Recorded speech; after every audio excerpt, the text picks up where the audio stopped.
আপনাদের নিবন্ধনটা কি হয়েছে কোর্টে থেকে? এই তো রায়ের জন্য আছে, রায়ের জন্য আছে। আচ্ছা আচ্ছা, 9 মাস হয়ে গেছে। যাই হোক, তো আমার ভাই খুবই উত্তেজিত হয়েছে, কেন আমি ওনার জবাব ব্যর্থতা দিব, নিয়ে আমি বললাম। আপনার সেটা জবাব দিব। এবং কি হচ্ছে উনি কি দেখতে পান নাই যে 21 আগস্টের মামলায় কি হয়েছে? উনি দেখতে পান নাই 10 ট্রাক মামলায় কি হয়েছে? উনি দেখতে পান নাই বেগম জিয়ার মামলা কিভাবে সুপ্রিম কোর্টে নিষ্পত্তি হয়েছে? উনি দেখতে পান নাই বেগম জিয়ার প্রথম দিন বেগম জিয়ার সম্পর্কে কি সিদ্ধান্ত নেওয়া হয়েছে? উনি দেখতে পাচ্ছেন না বেগম জিয়া বিদেশে চিকিৎসা নিতে যাচ্ছেন, আসতেছেন? কি কারণে হয়েছে এগুলা? Who did this? উনি দেখতে পাচ্ছেন না এদেশের রিজার্ভে কি হয়েছে? উনি তাও দেখতে পাচ্ছেন না যে বিদেশে যে পাচারকৃত সম্পদ জব্দ হচ্ছে?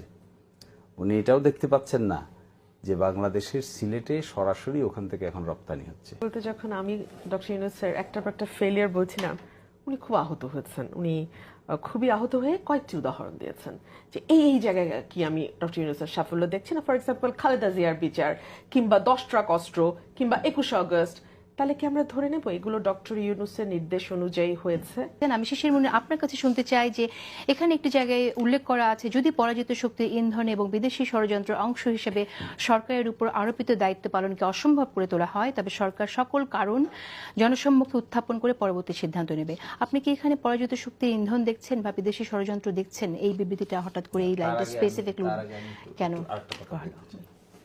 রুমিন ফারহানা তিনি বলেছেন যে তিনি কোনো কিছু দেখতে পান না পজিটিভ হচ্ছে।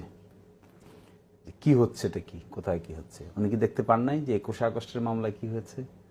উনি দেখতে পান নাই 10 ট্রাক মামলায় কি হয়েছে? উনি দেখতে পান নাই বেগম জিয়ার মামলা কিভাবে সুপ্রিম কোর্টে নিষ্পত্তি হয়েছে?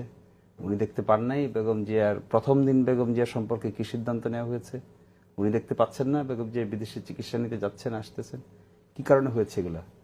Who did this? উনি দেখতে পাচ্ছেন না এদেশের রিজার্ভে কি হয়েছে? উনি তাও দেখতে পাচ্ছেন না যে বিদেশে যে পাচারকৃত সম্পদ জব্দ হচ্ছে?